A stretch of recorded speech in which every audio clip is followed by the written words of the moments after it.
Hello, everyone. Welcome back to Family Devotions with Pastor Karen. I'm so glad to see you today. And I'm excited because today we have a special guest with us. Come on in. Hello! It's Pastor Jeremy, Reverend Jeremy Morris. And I thought that it would be good for you to all get to know Jeremy a little bit better. And some of you have had a chance to work with him and be visited by him, and others of you haven't. And so it's important for you to know all of our pastors. So today we get the joy of getting to know Jeremy better. So Jeremy, tell us, where did you grow up? So I grew up in Black Mountain, North Carolina. Not far away. Not far away. Yeah. Born and raised, good old Black Mountain. And I'm just lucky and blessed to be able to do that.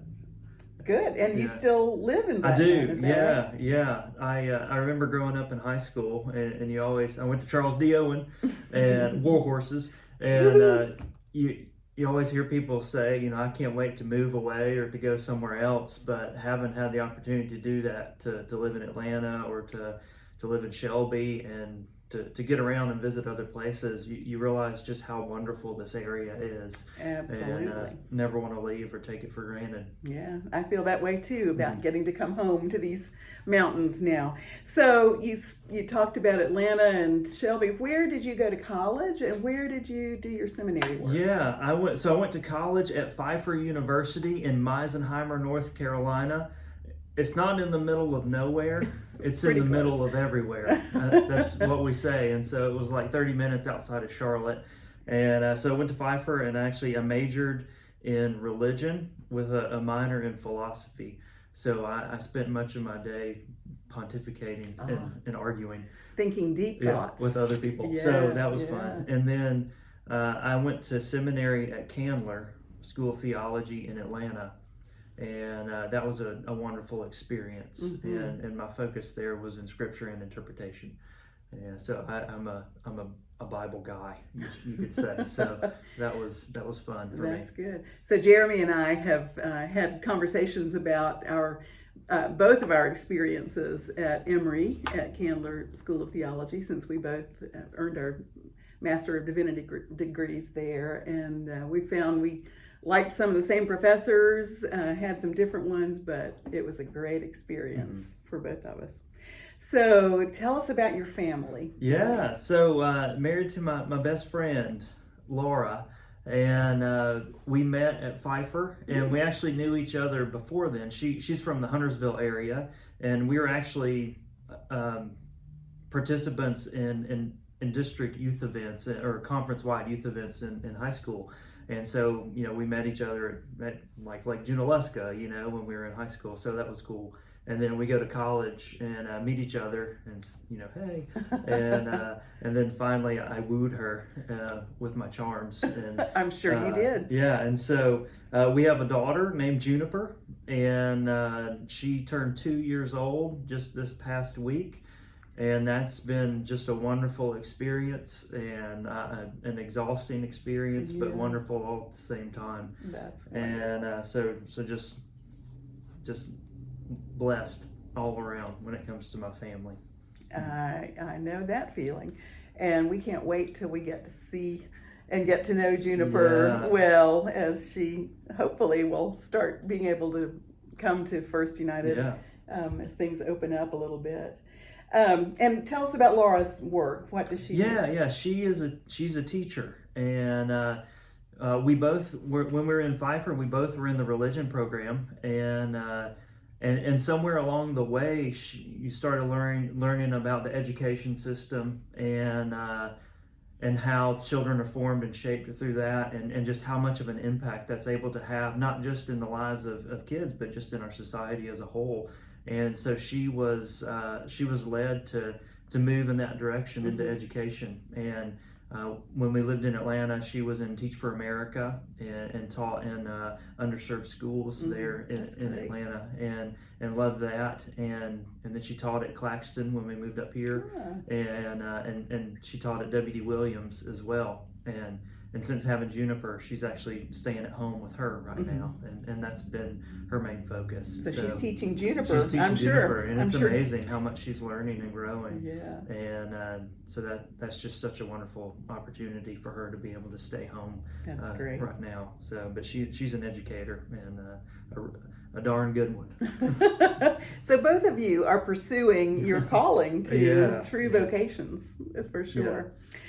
So I think I know the answer to this question, which is Juniper. But what do you like to do in your free time? Oh yeah, well, it's run after her right now. Yeah. But when we're not doing that, or when we can get a babysitter to watch the baby, we really enjoy.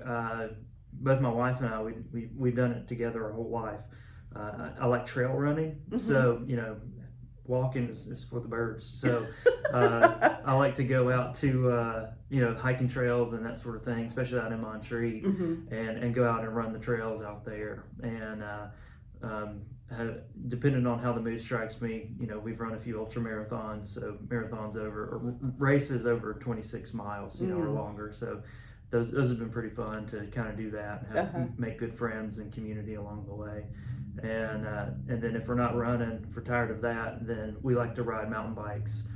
So we'll go out to Pisgah or in Brevard or in DuPont and ride bikes and have fun doing that sort of thing. So if you haven't figured this out yet, Jeremy is a very adventurous person and a risk taker. And I didn't know that Laura did that as well. Yeah, that's good to know. Yeah. Good to know. And when I was in high school, I used to race motocross, and I wanted to do that professionally, and but then stopped and went to college instead. But when we were even living in Shelby, I taught Laura how to ride a dirt bike.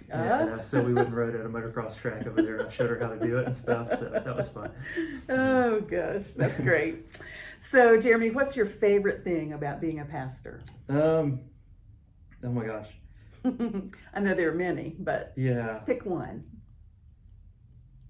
Well, there's a couple. The opportunity to build relationships and just to love people, and in particularly those people who don't feel like they're worthy of being loved, people who are in just difficult circumstances and been through difficult things in life, and to be able to bring them into a community and say, just like in your sermon this past week, like Mr. Rogers, no matter who you are, we love you. And I think that's just one of the best things for me. There's some others, but that's one of the best ones. But that's always the thread that runs through it all, isn't it? Absolutely. So some people may not know exactly what your role here at First United is, and they may not know that you are also appointed to another church. So tell us about about so I'm in a 2-point charge, more or less, and one half of my time, I'm the pastor at Hope United Methodist Church in East Flat Rock, and I'm the pastor there. So I preach every Sunday at our 11 o'clock service, and then involved in the day-to-day normal pastoral duties, such as building relationships and pastoral visits and leading Bible studies. And every Tuesday evening we have a welcome table ministry, which is a free community meal for anyone in the community, and especially those around East Flat Rock. And just a great opportunity to meet folks, like I was saying, and just to bring people into the love of God. And so I really enjoy that opportunity there. And then here I have the blessing and the privilege to be the missions pastor. So I work primarily with the Missions Council as we help to allocate our church's funds and resources in the best way that we know how to be the hands and feet of Christ in our community. And so part of that involves me being out in the community and building relationships with local community-based organizations and nonprofits like IAM or Thrive with housing, or Safe Light. We do all that, and then we find gaps of services and ways that we can continue to address the immediate needs in our community. Like this past year when COVID hit, we were working on building congregate meal sites. So almost like a welcome table meal located at the community room of an apartment complex. And COVID threw that off, but we were able to pivot and do emergency relief meals to almost 200 folks over about a 6-week period. So we delivered in partnership with housing assistance, almost 4,000 meals within that time. And so amazing. it was so wonderful just to see the church in action, and to be able to be part of this community that was able to do that and to make it happen. Yeah. So that was a wonderful thing.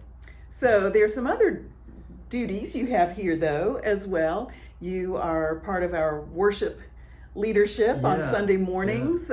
Most of you, if you attend or take part in the Ignite service, you've seen Jeremy there. And every once in a while, we lean on him to preach, and so he's at the 11 o'clock service as well. You help us serve communion and the drive-in communion. Jeremy is part of our rotating on-call responsibilities. All the pastors participate in that so that we're providing pastoral care to the congregation. And he's a major part of our staff as well. And so we're so blessed and fortunate to have Jeremy as part of our incredible staff team and clergy team here. For sure. Yeah, I haven't quite learned the art of bilocation yet. And so unfortunately I'm not in the 11 o'clock service as much as I would like to be. Right. So, we're always glad to see you, though.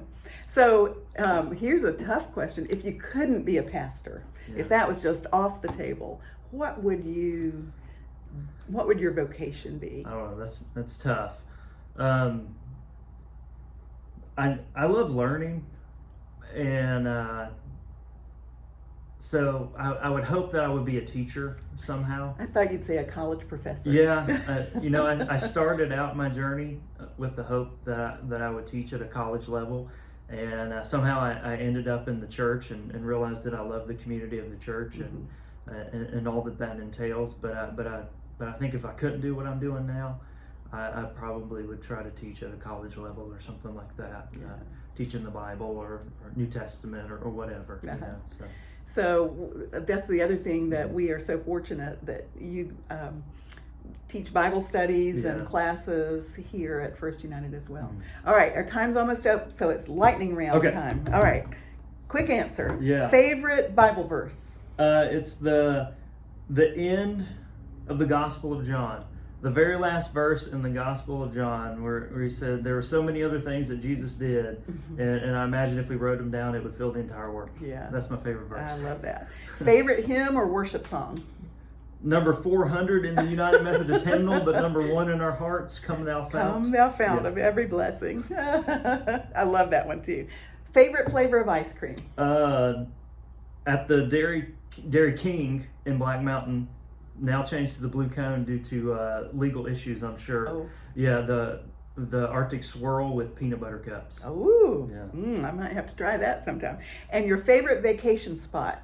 An undisclosed location on a mountaintop. That's pretty, that's accessible from my house. I do an annual run up to it from my house, and which is right off the Parkway, so I can run there from my house to the Parkway down below Mount Mitchell, so I can go up there, and that's just like a pilgrimage for me every year. So sounds fascinating and wonderful. Yeah. Well, Jeremy, thank you so much for giving us a chance to get to know you a little bit better. No problem. And First United folks, I hope you'll be watching for Jeremy, and if you haven't met him, be sure and introduce yourself and know that he is here as part of our pastoral staff as well. Take care. We'll see you soon. Thank you.